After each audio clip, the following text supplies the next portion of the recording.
last segment of the night. It's our power rankings time once again. We've given you a lot of fun ones to chew on over the last couple weeks, and it's appropriate enough that chew be the topic of tonight's power rankings because we're talking about the power rankings of the top 10 candies.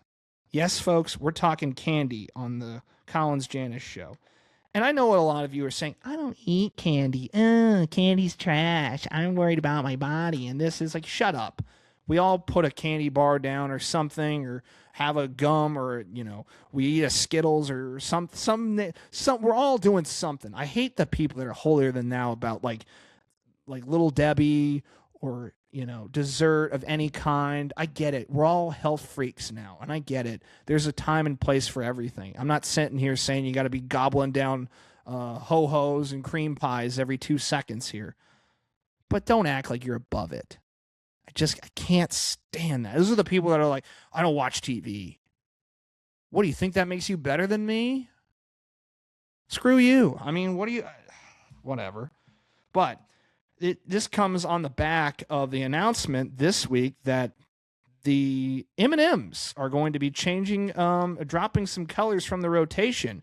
Most notably, the brown M&Ms, made famous by the Van Halen tour rider situation. There will be no brown M&Ms in the backstage area, or the promoter will forfeit the contract and the band will tear up the backstage. As a reason to read a tour rider when you have a big rock show in town, making sure that little note was in there by the great David Lee Roth.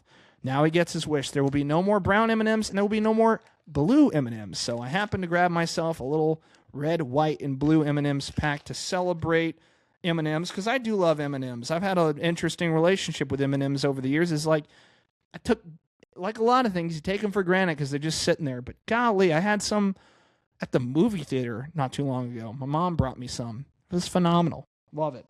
But it got me thinking, what are my top 10 power ranked candies of all time? And there's some honorable mentions that just missed the list that I'm going to start with right now. I am a huge fan of Nerds.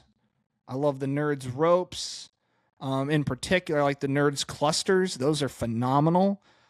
So those just missed my list. I also left Starburst off my list. Starburst were right there on the edge. I'm a big fan of the pink ones, though, and I love that they make the pink pack, and the pink Starburst might have made the list. I will say all these on this list are still available except for one in the United States. I'm still going to put it on my power rankings of the best candies because I love this one and I hate that it's gone. But I will explain it out here in just a moment. We're going to start with number 10, though. And this is an old school one. It's popular, and I honestly like it more now for ice cream variants than I do just having it as a bar, and that's probably why it's at 10, is the Crunch Bar. I love the Crunch Bar, but I love the Crunch ice cream, and I love the Crunch outside. You can do different, you can get the ice cream bars with the Crunch bark on the outside or anything like that. But the Crunch Bar itself is just a rock solid number. It's like it's that middle innings reliever that you love because he's always going to get the job done. He's there. He's reliable. He's not flashy, but the Crunch Bar is reliable. It's always going to be there. It's that old chair that you sit back in and it's just like, good to go. Number 9 on the list are Skittles. Skittles are one that probably in a couple of other years would have been higher or lower. I think 9 is a happy medium for them right now. Got to be in the mood for Skittles, but God, when you in the right circumstances, especially when I was younger, Skittles were great. And I admit, I'm not like I probably over the last couple of years I've gone back and forth on candies. I'm a lot more of a like baked goods, like donuts, brownies, deal like that, cookies guy than I am a candy guy. But God, when you take it out of the rotation, you really start to appreciate some of these things. And in more recent years, I've appreciated some of these other things. An honorable mention too, just because of the seasonal nature of it, and I don't know where in the hell you would put it on this list, and it just made me think about it, but I eat it a lot. The chocolate Easter bunny. You get one of those every Easter. It's great. Don't start me on Peeps. I hate Peeps. But the chocolate Easter bunny is just phenomenal. But it's a seasonal candy. It's like candy corn. I like candy corn, but I'm not eating it in April. I like the candy pumpkins. I like the candy corn itself. But it's I'm not going to be munching on a handful of it in January. It's an October candy, much like the chocolate bunny is an Easter candy. It is what it is. Number 8 is the aforementioned M&Ms. And I will say this, I have a specific variant because the base M&M is probably going to be on this list just for the ease of it, but my favorite M&M is no longer available in the United States. I believe it is still available in England and other parts of Europe. It is the crispy M&M. I loved the crispy M&M, that distinctive green package. It's not as airy and crunchy as like a Whopper or a Robin's egg, and I do love those individually. But the crispy M&M, like the chocolate in an M&M is so strong and it's really good. But to get that little bit of crunch in, it's not a lot. It's very subtle, but it's very good. I miss the crispy M&Ms. Also, Kyle Busch, rest in peace, drove the crispy M&Ms car, and that car was cool. I love the green one. It was the only time I believe that M&Ms did an all season long design on his car that wasn't yellow in their collective history for a whole season with M&Ms. So that's in and of itself a unique feature when it comes to M&Ms, and I miss those crispy M&Ms. If they're over in Europe, I got to get some. I got to figure out how to do that. Number 7 on the list might be a little bit of a controversial low ranking for this one. I have Snickers at 7. You know, some of the peanut candies and some of those other things, some of the nut candies, I wasn't a big fan of as a kid. I wasn't a fan of a lot. I wasn't a fan of peanut butter candies as a kid either. We'll get to that. But that's one you work your way into and you develop a love for over time. And now I could look and have a Snickers bar and be as happy. That's another one.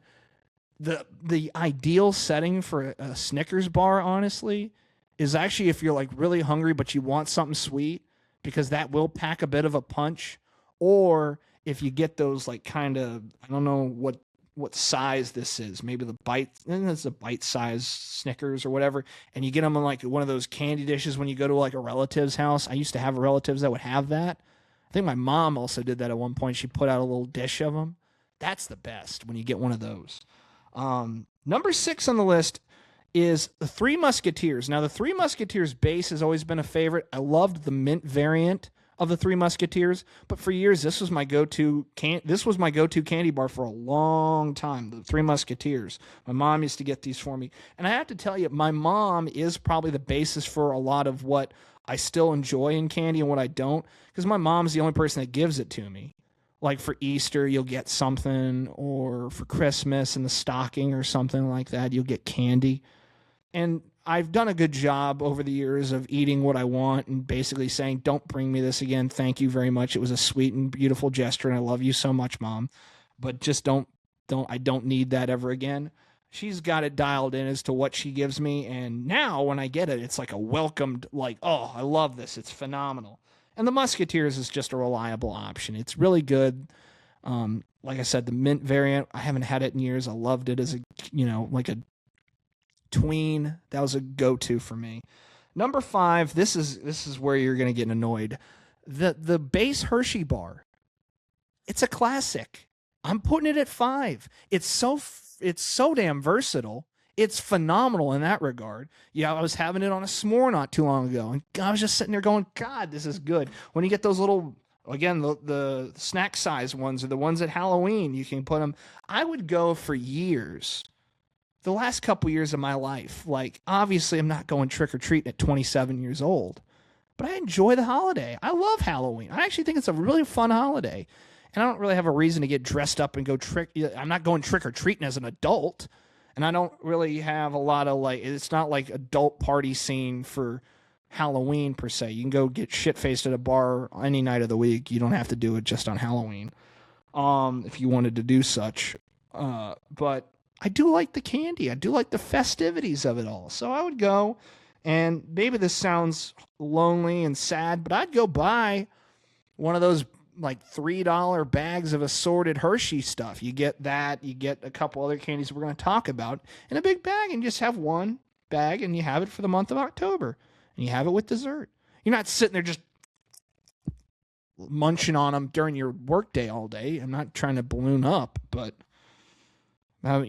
it's fun. It's fun to have, and it's fun to be a part of. But I love Hershey. I love the Hershey bar itself. It's great. Number 4 is a variant of the Hershey bar. It is the cookies and cream bar by Hershey's. I've loved this candy forever. It's never gone out of style. When I get it, I'm happy. I love it. I love cookies and cream in general. I love it in an ice cream. I love it in the candy bar. I'm running out of things that cookies and cream might go together with, but regardless, it's a dynamite flavor, and it's a great candy bar. Got a little bit of crunch to it as well with those pieces of cookie in it. Basically like your Oreo kind of deal there. But cookies and cream, kick-ass flavor, kick-ass bar. Number 3, and now we're hitting the heavy hitters, folks, and you can probably guess what's coming down the pipe here. Now it's just a matter of which day it is that I'm doing this. And on June 26th, this is how it worked out. Number 3 is the Reese's Peanut Butter Cup. I like the peanut butter cup. I like the peanut butter Christmas tree. I like the peanut butter bunny. I like whatever variants of it. I'm not a big Reese's Pieces guy, so I want the cup. To me, the ridges on the cup, that's the way they'll do it, baby. You get the bigger ones, like the king-sized one, and I'll tell you the dynamite move for this stuff. This is the move I swear by, and I don't have to have them all like this. Pop those suckers in the freezer, baby. Oh, it's so good. To have a Reese's out of the freezer during the summer, oh, it's the best. I love it. I love it. It's one of my like 2 or 3 favorite flavors, a Cookout milkshake. So, I mean, yes, maybe that's unfair to rank some of these candies by what they taste great in. That's not just being like taken off the shelf and eaten right there, but it is what it is. It's a part of it. It's iconic. As a kid, I wasn't a huge fan of it. I just wasn't a peanut butter guy. But I you get older, you appreciate peanut butter for how awesome peanut butter is. But I always loved the packaging. I love the colors. Kevin Harvick used to run the Reese's cars. I love those things. And as a kid, I was like, I want to like Reese's. And then finally clicked. Perfect. Love it. Pop them in the freezer. Go to rock and roll. Just go on. Number 2, it is the Twix bar. And this one very well could be number 1 on another day, but today, on the day I'm writing this list, putting it together, Twix is 2. I actually have a box of the ice cream Twix in my freezer right now. I love those. I've loved those since I was going to camp, and you could get them at like the trading posts or whatever at camp during the summer. And like in camps in North and South Carolina, you're wanting like one of 2 things. You're wanting some ice cream thing as a kid, whether it be like a slush puppy or something like an ice cream, like maybe like just a bar of some kind. But the first time I had the Twix ice cream bar, I was already crazy because I loved the Twix. I loved the cookie bar. I loved all the chocolate and flavor with the individual cookie pieces in there. It's just it's a unique candy to itself. Nothing really tastes like it, and nothing really bites like it. You've got all the great parts of a Twix bar, and it's so reliable. It's so good. It's timeless. It's classic. It's never gone bad on me. I love it. But number 1 is Old Reliable, Old Faithful. This is probably boring to some, but it's a home run every time, and it's something that I will eat anytime it's put in front of me. It's just the way it is. It is the Kit Kat. I love the Kit Kat. The Kit Kat has never failed me in life.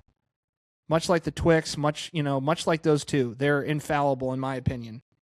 They are perfect whenever you get them. You love them. They're a home run every time. It's as simple as that. And I had one I was going to hold up for this, but I ate it the other day, and before I realized I was going to do this list, I was going to have the prop like I had for my bag of M&Ms here, but I failed to recognize that I needed it as a prop, and I ate it.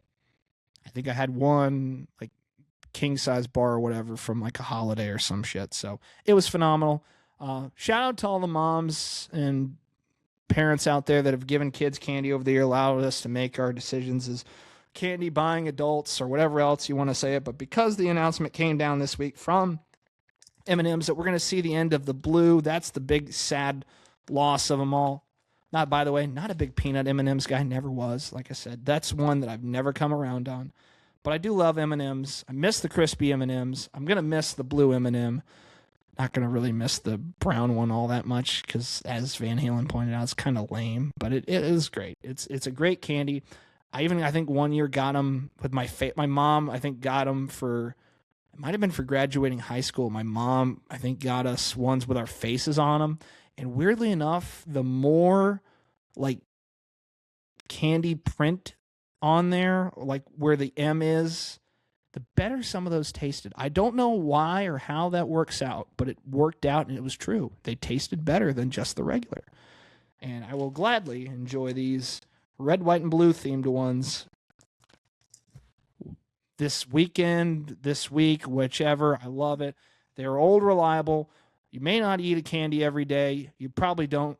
You probably see a doctor a lot more often if you did. But when the time is right, and you'll know it, candy's great. It's still great. You'll still have something. Everybody's got their list. Please drop them in the comments below. Everybody wants to take shots at my lists. Put them in there. Everybody's welcome. I'm happy to discuss this with anybody. This is just my top 10. I'm just a guy with a podcast. And if you want to drop yours in the comments below, we'll be happy to hear them all. So thank you guys again for watching another edition of the Collins Janis Show, a Moonlight Media Works production. The preceding episode was a production of Moonlight Media Works.